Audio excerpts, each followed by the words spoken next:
Hello 2024 NEET aspirants. Welcome back to our educational channel AR Educations. I am Radhakrishna.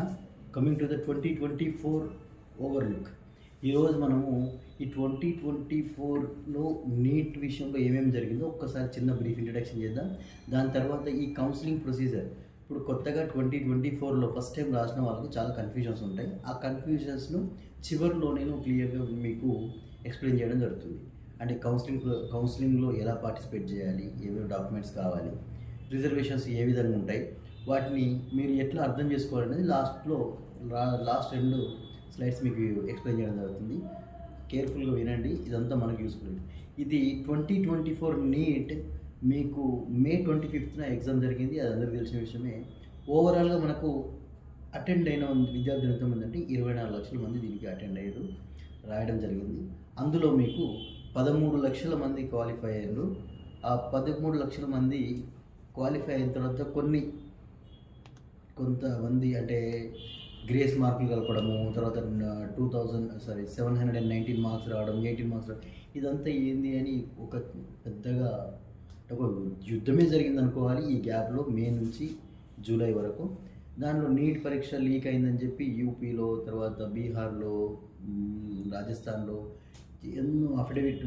ఎన్నో కేసులు దాఖలు చేయడం జరిగింది. సుప్రీంకోర్టు దాన్ని సీరియస్గా తీసుకొని ఒక 4 సెషన్స్లో దాన్ని క్లియర్ చేయడం జరిగింది. ఓవరాల్గా సుప్రీంకోర్టు ఏం చెప్పిందంటే మాస్ లీక్ జరగలేదు, ఓన్లీ కొంతమందికి మాత్రమే, ఎవరైతే ఈ పేపర్ లీక్ చేయాలనుకున్నారో వాళ్ళు కొంతమందికి చూస్తలేవు. మెరిట్ ఆధారంగానే మీకు ర్యాంక్ సీట్ అలాట్మెంట్ జరుగుతుంది. సీట్ అలాట్మెంట్ తర్వాత ఏదైతే మీరు డాక్యుమెంట్స్ ఆన్లైన్లో అప్లోడ్ చేశారో ఆ డాక్యుమెంట్స్ మస్ట్ అండ్ షుడ్గా తీసుకెళ్ళి కాలేజీలో సబ్మిట్ చేస్తే సరిపోతుంది. అంతేగాని ఎక్స్ట్రా డాక్యుమెంట్స్ ఏం అవసరం ఉండదు. ఓకేనా? Next coming to the procedure. ఈ ప్రొసీజర్లో first phase, second phase mop up and special mop up ఏ విధంగా జరుగుతుందంటే ఆల్మోస్ట్ 100% సీట్లకు మీకు కౌన్సిలింగ్ జరుగుతుందండి. ఏదో సెకండ్ ఫేజ్ కొన్ని సీట్లు అవి కొంతమంది అంటారు, సార్ సెకండ్ ఫేజ్ కొంత ఆపొచ్చు కదండి. అసలు యాక్చువల్గా అట్లాంటి ప్రొసీజర్ ఉండదు సార్. ఎలా ఉంటుంది?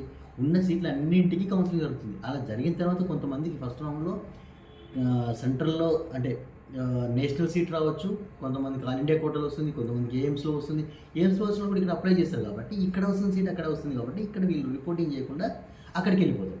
అలా వెళ్ళిపోవడం వల్ల ఇక్కడ సెకండ్ ఫేజ్ కొన్ని సీట్లు ఖాళీ అవుతాయి. తర్వాత థర్డ్ ఫేజ్కి వచ్చేసి మీకు మళ్ళీ కౌన్సిలింగ్ పెడితే కౌన్సిలింగ్లో మళ్ళీ ఆప్షన్స్ పెట్టినప్పుడు ఆ 90%లో ఉంచి మళ్ళీ కొంతమంది రిపోర్టింగ్ చేస్తారు. ఆ విధంగా మీకు 100% స్టే వేకెన్సీ వరకు ఫిల్ అయిపోతాయి. ఒకవేళ 1-2 సీట్లు మిగిలినా కూడా మళ్ళీ కౌన్సిలింగ్ కండక్ట్ చేసి వాటిని ఫిల్ చేస్తారు తప్ప ఈ లాస్ట్ ఇయర్ నుంచి సీటు బయటికి డైరెక్ట్గా కాలేజ్ ఇవ్వడానికి ఛాన్స్ లేదు. ఎవరు ఏం చెప్పినా నమ్మకండి. ఫస్ట్ ఆఫ్ ఆల్ దెన్ ఈ విషయాలన్నీ గుర్తుపెట్టుకొని మీ రిజర్వేషన్ ఆధారంగా స్టేట్లో వచ్చిన మెరిట్ లిస్ట్ ఆధారంగా మీరు సీట్ను అలాట్ చేసుకోవడానికి చూసుకోండి.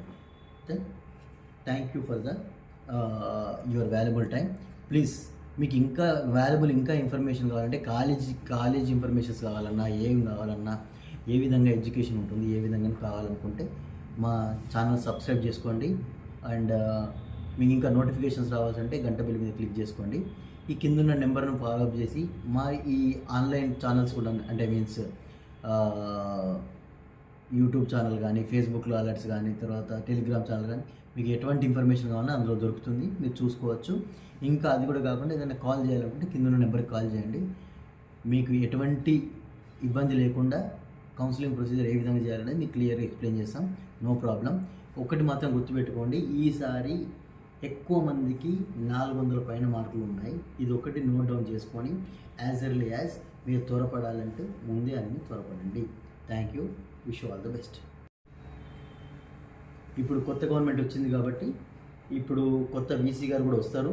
దాని ప్రకారంగా వాళ్ళు ఒకటి లిస్ట్ తయారు చేసి మనకు సెంట్రల్ నుంచి పంపించిన మెరిట్ లిస్ట్ అంటే మన స్టేట్లో ఎంతమంది రాశారు, ఎంత మెరిట్ ఉంది, ఎవరెవరికి ఏ మార్కులు వచ్చినాయి, వాళ్ళ రిజర్వేషన్ ఏందని ఒక మెరిట్ లిస్ట్ ఇస్తారు.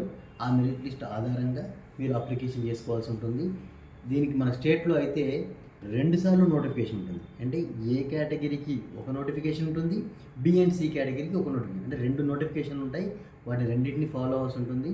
ఫాలో కాలేని వాళ్ళు ఖచ్చితంగా మీరు లాస్ అవ్వడం జరుగుతుంది.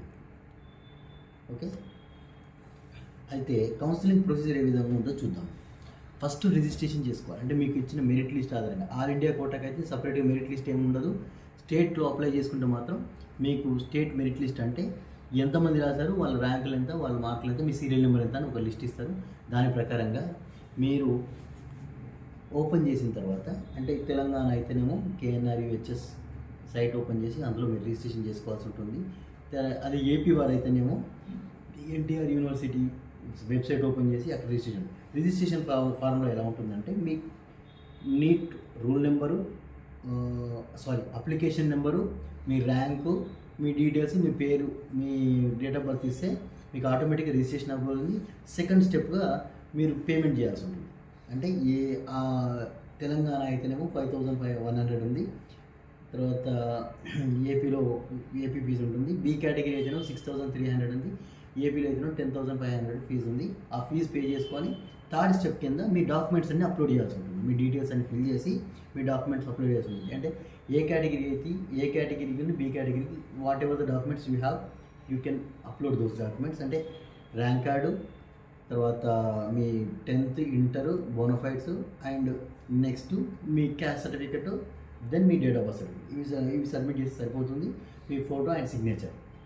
దాని తర్వాత చాయిస్ ఫిల్లింగ్ ఉంటుంది. అంటే అప్లై చేసిన తర్వాత మీకు గ్యాప్ ఉంటుంది. ఆ గ్యాప్లో మీ మెరిట్ లిస్ట్ అనేది రిలీజ్ చేశారు. అంటే ఎంతమంది అప్లై చేశారు, నేను ఏ సీటుకి ఎలిజిబుల్ అనేది మీరు చూసుకోవడానికి ఇక్కడ ఒక ఆప్షన్ ఉంటుంది.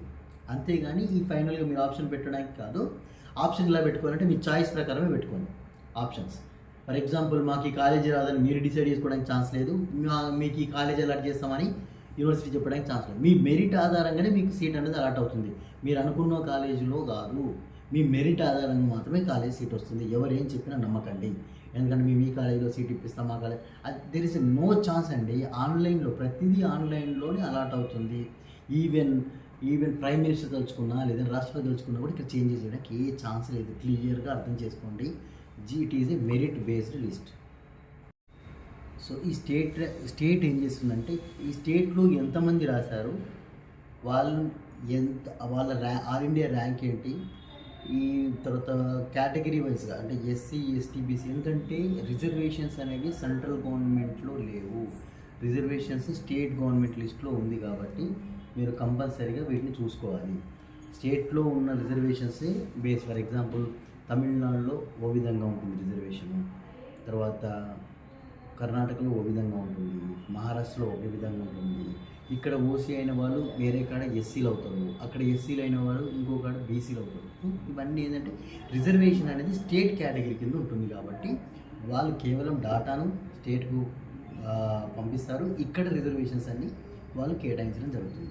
కమింగ్ టు ద ఇది ఆ రిజర్వేషన్స్ ఏ విధంగా ఉన్నాయంటే EWS అంటే ఇప్పుడు ఫర్ ఎగ్జాంపుల్ టోటల్ సీట్లలో రిజర్వేషన్స్ ఏ విధంగా ఉంటాయి అనేది చూద్దాం. దీంట్లో EWS అనేది 10%, తర్వాత SC 15%, ST 7.5%, అండ్ OBC అనేది 27%, PWD 5%. ఇవి అంటే మనకి 1,00,000 సీట్లలో ఈ విధంగా ఏవి డీమ్డ్ కాలేజీ లిస్ట్ తీసేసింది. డీమ్డ్ కాలేజ్ అనేది ఫుల్లీ ప్రైవేట్, అందులో రిజర్వేషన్స్ వర్తించవు.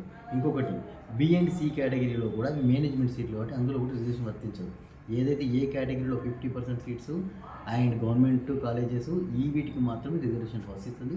ఆ రిజర్వేషన్స్ కూడా ఇక్కడ బేస్డ్ ఆన్ 10, 15, 7.5, 27, 5% ఈ బేస్డ్గా ఉంటుంది. మిగతా అంతా జనరల్. ఈ 50% ఏమో రిజర్వేషన్, 50% జనరల్ ఓపెన్ కేటగిరీకి వెళ్తుంది. ఇవి కింద ఉన్నదానికి ఆ రిజర్వేషన్ సంబంధం లేదు. నిన్న రిలీజ్ చేసిన రిజల్ట్లో 2 మార్కులు తగ్గించారు. అంటే జనరల్లో 2 మార్కులు, SC, ST, BCలో 2 మార్కులు. అంటే ఇంతకుముందు జనరల్ క్వాలిఫై మార్క్స్ వచ్చేసి 164, ఇప్పుడు 162. ఇది PWDకి 144 అండ్ OBCకి వచ్చేసి 127. ఈ విధంగా కట్ ఆఫ్ చూసుకోండి. ఈ కొత్త దాంట్లో మీరు క్వాలిఫై అయ్యారా లేదా క్లియర్గా అర్థమైపోతుంది. ఒకసారి డౌన్లోడ్ చేసుకుంటే మీకు అర్థమవుతుంది.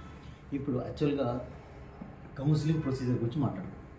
యాక్చువల్గా కౌన్సిలింగ్ ప్రొసీజర్ అంటే ఆల్ ఇండియా కోటాకి అయితేనేమో MCC ఈ all India quota counselling conduct చేస్తుంది. ఈ ఎంసీసీ కండక్ట్ ఏ విధంగా చేస్తుందంటే ఫస్ట్ ముందు ఈ విధంగా ఇక్కడ ఇచ్చిన స్ట్రక్చర్ ప్రకారం వాళ్ళు ఎప్పుడు అప్లికేషన్ ఫిల్ చేయాలి, ఎప్పుడు మీరు పేమెంట్ చేయాలి, ఎప్పుడు వెబ్ ఆప్షన్స్ పెట్టాలి, ఎప్పుడు రిజల్ట్ ఇస్తుంది, ఈ విధంగా క్లియర్గా ఇట్లా వాళ్ళు డేట్స్తో సహా ఇస్తారు. కానీ మన తెలంగాణ, ఏపీ అలా ఆ విధంగా కాదు. ఫస్టే మీకు రిజిస్ట్రేషన్స్ తీసుకుంటాయి. అంటే 3 ఫేజ్ల కంటే ముందే ఒకటేసారి రిజిస్ట్రేషన్ తీసుకుంటాయి.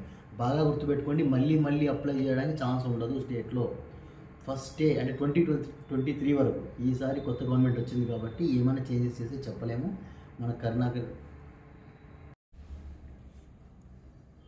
ఈ రిజల్ట్ వచ్చిన తర్వాత పేపర్ లీకేజ్ గురించి చాలా గొడవలు జరగడము, అంతటా ధర్నాలు జరగడము, నీట్ రద్దు చేయాలని చెప్పడము, వాటికి సంబంధించిన ఎన్నో కేసులు దాఖలు చేయడం జరిగింది.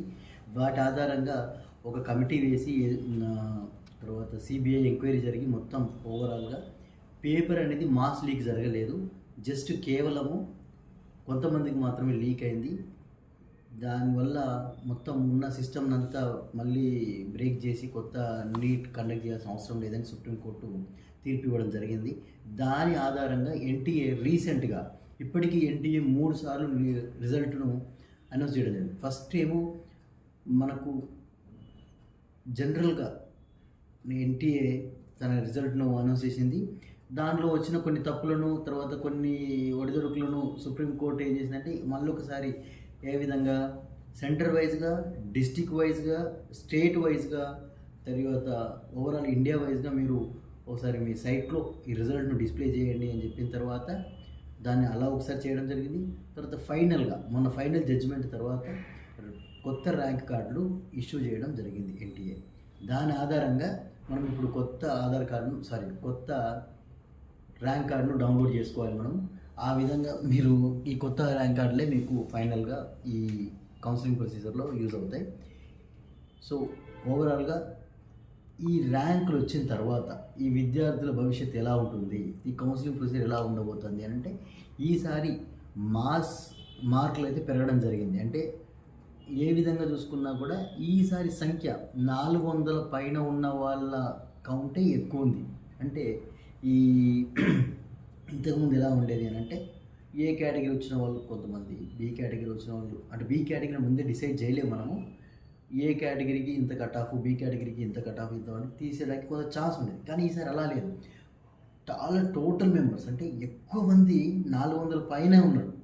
ఈసారి ఎట్లా చూసినా కూడా ఇప్పుడు ఫర్ ఎగ్జాంపుల్ ఓవరాల్గా మనకు ఎగ్జామ్ రాసిన వాళ్ళది ఎంతమంది అంటే 24 లక్షల మంది. అందులో క్వాలిఫై అయిన వాళ్ళు 1,31,553. సో ఓవరాల్గా మనకున్న సీట్లు ఎంత అంటే 1,09,095. ఈ ర్యాంకులు ఈ విధంగా చూసుకుంటే మీరు ఇంతకుముందు ఏ విధంగా ఉన్నాయంటే ఈ 350 నుంచి క్వాలిఫై మార్క్స్ వరకు వచ్చి ఉన్న వాళ్ళు కొంత ఎక్కువ ఉండేవాళ్ళు. కానీ ఈసారి ఆ విధంగా కూడా వచ్చి రివర్స్ సిచ్యువేషన్ ఉంది. అంటే 400 పైన ఉన్న వాళ్ళు ఎక్కువ ఉన్నారు, ఈ కింద వచ్చిన వాళ్ళు తక్కువ ఉన్నారు. దీన్ని మనం అండర్స్టాండ్ చేసుకొని మనకు ర్యాంక్ వస్తుందా లేదా డిసైడ్ చేసుకోవాలి. ఇక్కడ దాకా వచ్చింది ఓన్లీ నేషనల్ ర్యాంక్ మాత్రమే. మీకు ఎప్పుడు కానీ మీ seat allotment all India rank బేస్డ్గానే అలాట్ అవుతుంది. కానీ మన స్టేట్ ర్యాంక్ ఎందుకు చూసుకోవాలి అని అంటే ఈ స్టేట్ ర్యాంకులు ఎందుకు చూసుకోవాలంటే ఒకే చిన్న కారణం, స్టేట్